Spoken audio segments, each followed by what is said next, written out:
অনুষ্ঠানের সম্মানিত সভাপতি, হাইকোর্ট কর্তৃক মনোনীত পরিচালক জনাব কানাম,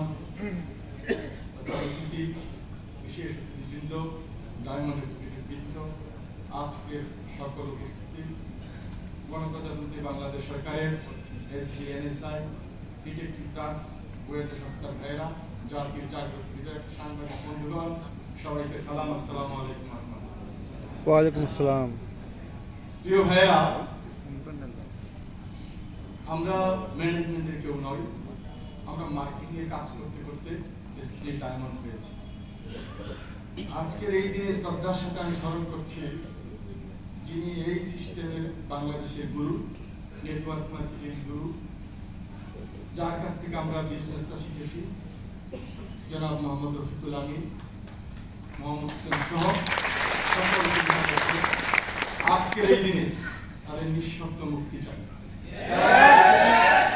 আমরা দেখেছি বাংলাদেশ ব্যাংকের রিপোর্ট, তারা রিপোর্ট প্রকাশ করেছে যে ডেস্টিনি কোনো মানি লন্ডারিং করে না। ৭১ টিভি, কালের কণ্ঠ সহ অনেক ইলেকট্রনিক মিডিয়া, প্রিন্ট মিডিয়া আমাদের যে সম্পদের হিসাব দিয়েছে। কেউ বলেছে ১০,৫০০ কোটি, কেউ বলেছে ১৩,০০০ কোটি, কেউ বলেছে ১৫,০০০ কোটি টাকা সম্পদ আছে। ডেস্টিনি মানুষের কাছ থেকে বিনিয়োগ নিয়েছে প্রায় ৩,০০০ কোটি টাকার মতো। তার মানে যদি ডেস্টিনির ৩,০০০ কোটি টাকা বিনিয়োগ নিয়ে আজ ১০,০০০ কোটি, ১২,০০০ কোটি টাকা সম্পদ থাকে, তাহলে টাকা কিভাবে পাচার করে আমরা জানতে চাই।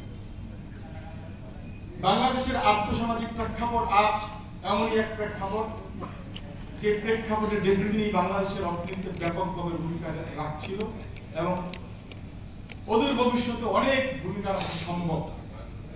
স্বাধীনতার এই ৫০ বছর পরেও আজকে আমার দেশের দামাল ছেলেরা মধ্যপ্রাচ্য, ইউরোপে কাজ করতে যায়। মধ্যপ্রাচ্য থেকে যখন ইউরোপে যায়, লিবিয়া থেকে নৌকায় উঠে আপনার দজলা, ইউফ্রেটিস, টাইগ্রিস, ভূমধ্যসাগরে নৌকা ডুবিতে এদেশের ছেলেরা আজ মারা যায়। এদেশের মেয়েগুলো আজ আপনার মধ্যপ্রাচ্যে কাজের বুয়া হিসাবে কাজ করতে যায়। এদেশের শিশুগুলো আজ গাড়ির পাশে দরজা নক করে বলে, স্যার একটি ফুল নেন, ২টি টাকা নেন। এদেশের বৃত্ত বাপ যারা আরাম আয়েশার কথা ছিল, আজকে ডাস্টবিনের পাশে অর্থাহারে অনাহারে চিকিৎসা করে মৃত্যুর কাছে ঝাঁপিয়ে পড়ে।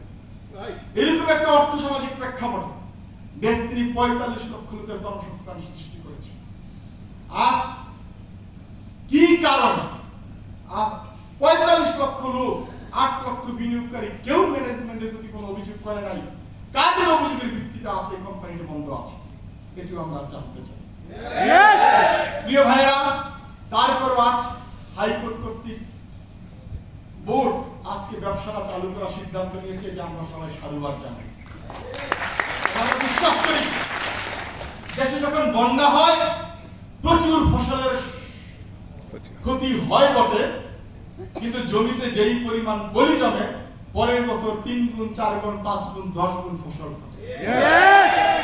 এই ১২ বছরের ডেস্টিনি মানুষের ভেতরে এমন এক আবেগের পলি জমেছে, আজকে থেকে যদি ডেস্টিনি স্টেটমেন্ট শুরু হয়, ব্যবসা আগের থেকে 10 গুণ বেশি হবে বলে আমি প্রবল অটল বিশ্বাস, যার নিঃশ্বাস প্রশ্বাসে যৌবন আর জীবনের এক কলতরঙ্গে আসে। বড় মৃত্তিকা করে প্রণায়িত শস্য কুসুম ফলে কোনো বাধা হতে না, পথ কেবলই সম্মুখে চলে। প্রিয় ভাইরা, কাজী নজরুল ইসলাম বলেছে, স্বপ্ন বিশ্বাস আশা যার নাই, যেও না তার কাছে, নড়াচড়া করে তবুও সে জানিত পড়িয়াছে। শয়তান তারে শেষ করিয়াছে, বিশ্বাস রয়েছে তেরে, কোরআনে গিয়াছে মৃত্যু পড়িতে ভয়ে তার দেহ ছেড়ে। থাকুক অভাব, রোগ, শোক, দুঃখ, লাঞ্ছনা, যুদ্ধ না করে তাহাদের সাথে নিরাশায় মরিয়া। হয়তো কি হবে এই ভেবে যারা ঘরে বসে তাতে ভয়ে, জীবনের রণে নিত্য তারাই আছে পরাজিত হয়ে। আমরা তাদের সাথে বলছে, যারা স্বপ্ন নাই, বিশ্বাস নাই, আশা নাই, যেও না তার কাছে, গুরুস্থানে ফুল ফুটবে না ওই মরা কাছে। স্বপ্ন, বিশ্বাস, আশা যার নাই, যেও না তার কাছে, মৃত্যুর উচ্ছিষ্ট আবর্জনা এরা দুনিয়াতে। আমরা মৃত্যুর উচ্ছিষ্ট আবর্জনা হইতে চাই না। আমরা আবার ইনশাআল্লাহ ডেস্টিনিকে পুরা আগের চাইতে অনেক বেশি বিজনেস করবে, আমরা এই আশাবাদ ব্যক্ত করি। সময়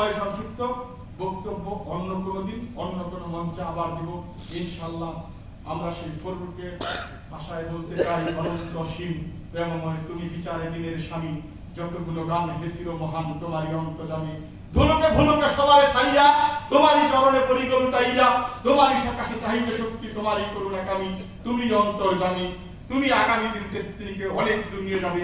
আমরা সেই দিন হব শান্ত, সেই দিন হব শান্ত যেদিন ডেস্টিনিতে ডায়মন্ড দেখতে দেখতে হব শান্ত। Thank you everybody, thank you very much. আমি হবে এরকম চমৎকার বক্তব্য অনেকদিন ডেস্টিনি অডিয়েন্স শোনেনি। আমরা চাই আবারও এই মঞ্চে সকল ডায়মন্ড এরকম বক্তব্য দিবে এবং আজকের যারা পিএইচডি আগামীতে ডায়মন্ড হয়ে মঞ্চ কামাবে। সম্মানিত সুধী মঞ্চে আমন্ত্রণ জানাচ্ছি আরো একজন আমাদের